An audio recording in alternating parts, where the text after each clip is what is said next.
Hey, good morning. It's Dr. James. I hope this message finds you happy, thriving, and well. Thank you for your time. And thank you for your energy and total transparency this morning. This is a message about food.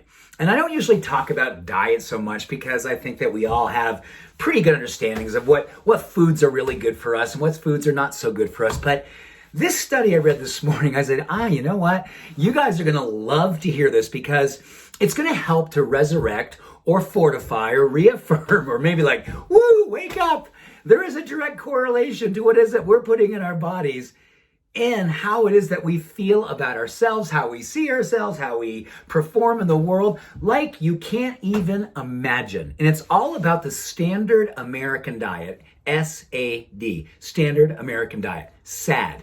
Direct relationship to trans fats and high sugars, highly refined foods, and how quickly us going on a diet that includes those foods every single day can literally impair the part of our brain, which is called the hippocampus.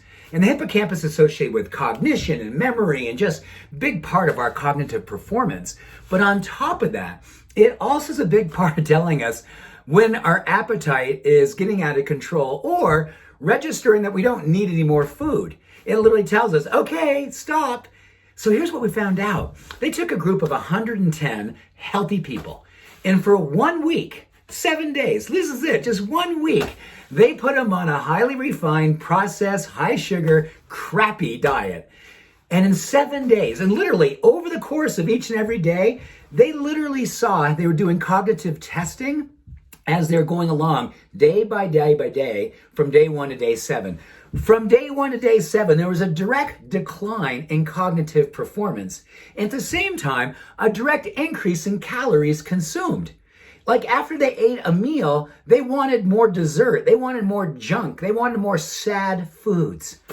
So when I thought about this, I was thinking about number one, how many people in this country, because of the way things are set up, and there's a whole different conversation about the politics of food, but we got to really look at how it is that we can hopefully share this information. Because many of the people we know, they may just not know that some of the things that they're doing every day are not helping them in how they're seeing themselves and how they emotionally feel about themselves and feel about other people. And on top of that, how a lot of what drives their metabolism or the slowing of metabolism and gaining of weight, both emotionally and physically, has a direct correlation to the junk they put in their bodies. And not everyone has the choice, right? I mean, I know that there are a lot of people who have various challenges socioeconomically and access. There are some things called food deserts, which literally parts of different cities where you can't. I mean, you're blocks and blocks and blocks away to get any access to any fresh, healthy foods. And I know it's a big, big issue, and I think about this every single day as I share information. I go out in the world and do presentations.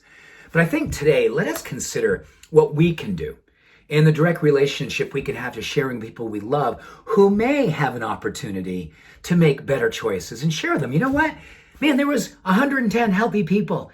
And when they put them on a diet that had a lot of trans fats and a lot of sugar and a lot of refined, junky processed foods, it was no shorter than 1 day. And by day 7, a direct correlation and a decline of how they felt cognitively, how they performed with memory, and how their mood was, and how their outlook on life was.